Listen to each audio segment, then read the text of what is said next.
Back, boxing fans, to another lunchtime boxing walk with Sean on Boxing. Thanks to a lot of subscribers that have been saying good things on other people's channels about me. I appreciate it. Thank you very much. It's always nice to hear people say nice things about you and your boxing takes, as opposed to all the rhetoric and negativity that some channels and some people would rather throw at people consistently. Obviously, we're hearing the news, you're hearing the news, it's breaking news. And I mean, not just breaking the news, this shit is breaking the internet. And it should. Because apparently, Saudi Arabia is doing exactly what we would hope some people with deep pockets like Saudi Arabia would do. And that's exactly what apparently they're doing. They're talking to every single major boxing promoter from the US to the UK. Obviously, all the players, all the names that we're familiar with. PBC, Top Rank, Golden Boy, Matchroom, and Queensberry. And all coming to terms to create a boxing league. And obviously, Saudi Arabia is going to be one of the main funders that create this. And with their financial leverage, it's really going to push these promoters into a position that just betters not just the promotional fight, the promoter stables, and obviously giving all the fighters under them opportunities that they never had before. But for us boxing fans, it's something we've literally never seen ever. People have often criticized boxing. People have compared it obviously to the UFC, which is a very different kind of model. The UFC has one promoter and one promoter only. So it was always difficult to understand how boxing was supposed to emulate the UFC when there are several major promoters globally, worldwide. And we're not even talking about promoters outside of the UK and the US, but obviously there's very big promoters outside of those countries. You know, you think about Tekken Promotion and Ohashi, which are both killing it now in Japan. So when you put it in perspective, this is something that boxing fans should be over the moon for, because not only is this going to open the doors for all major promoters to finally work together to get away from all this bullshit and negativity we've literally been hearing for years. Hopefully also it will stop a lot of this us versus them narrative when we had people who fanboy for Showtime only to criticize HBO. People fanboy for the PBC only to criticize Matchroom, Queensberry, Golden Boy, and Top Rank, right? You know, hopefully now, with all of them under the same umbrella, it's going to squash a lot of that. Because now you can't use this racial narrative to fanboy some fighters and downplay others. Because the truth is, everybody's getting the same opportunity under the same umbrella. And it's going to come down to who's the best and who wins.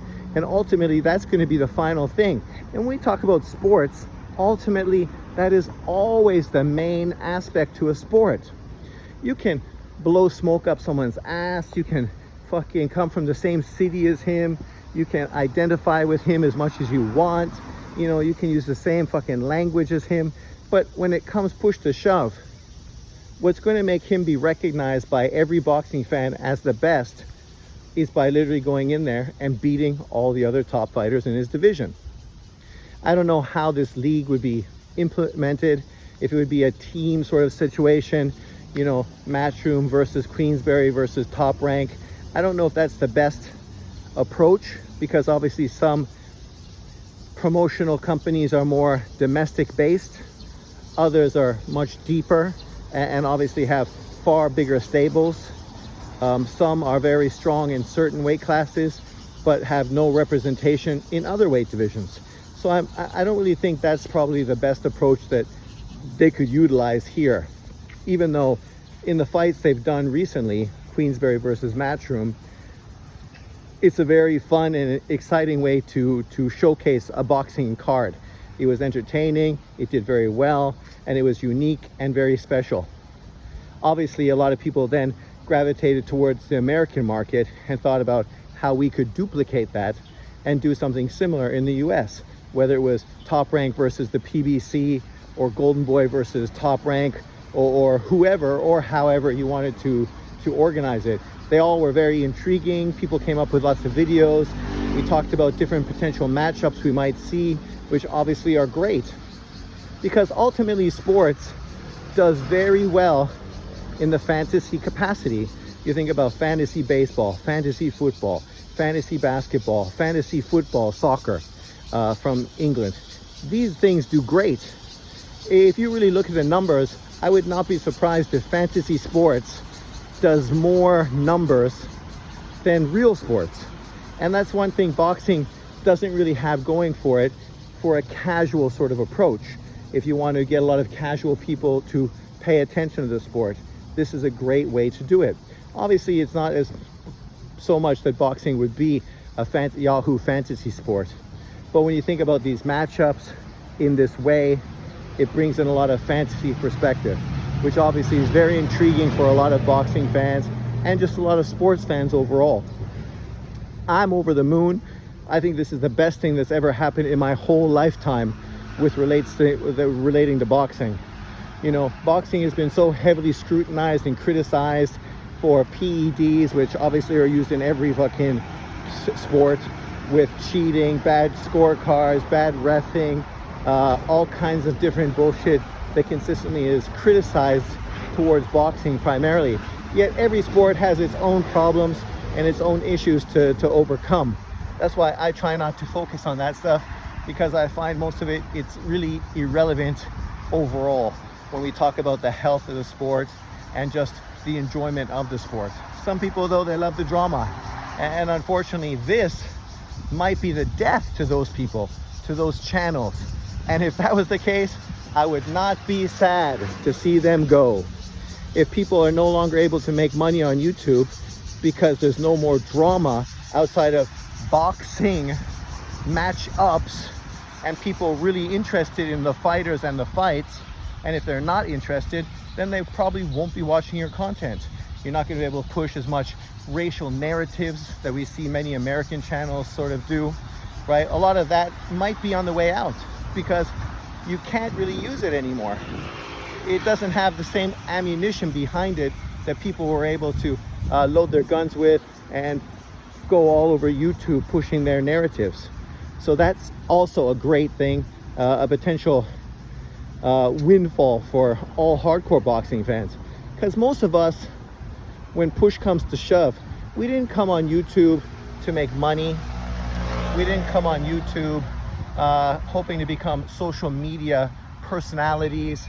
We didn't come on YouTube for any of those kind of reasons. Obviously, this is a whole new market for many people, and those that can capitalize on it, all the best to them. That's fantastic. I can't hate on people getting paid. I would be so lucky, right?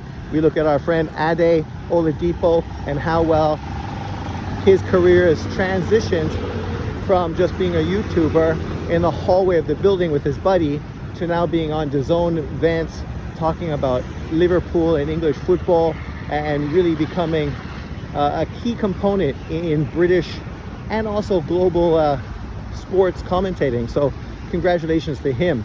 He is the role model, the guiding light, if people really want to sort of look at that as a potential career opportunity. But most of us came here because we were boxing fans. We love the sport, we love the drama, we love the fighters, and unfortunately the majority of people we knew didn't care about the sport. We didn't have friends that were interested in boxing, family. You know, we were not able to necessarily get a lot of people to buy pay-per-views with us to come to our house and watch because people just did not care. I lived in Vancouver. I would go to the strip bar constantly to watch pay-per-view fights. Not once did my roommates ever come and watch any of these events with me because boxing was just not that level, right? It was just not at the level of, say, Euros, which is going to be happening sometime soon, I think this Friday or whenever it starts. Like, Euros, even if you're not a football fan, when Euros happens, you'll have friends come to your house, have drinks, barbecue, order pizza, sit around, watch particular games. that people are interested in, right? You think about World Cup, it's the same thing. I went to events in Taiwan where literally hundreds and hundreds of people are sitting outside watching World Cup on big screen TVs. And these people never watch sports, not interested at all. But because of the fan frenzy behind World Cup, people were interested, even just as a casual viewer. But with boxing, this was never the situation. In Taiwan, when I did have big events that happened in Taiwan and I was able to go to a bar to watch, only on very few occasions did this actually gravitate where you had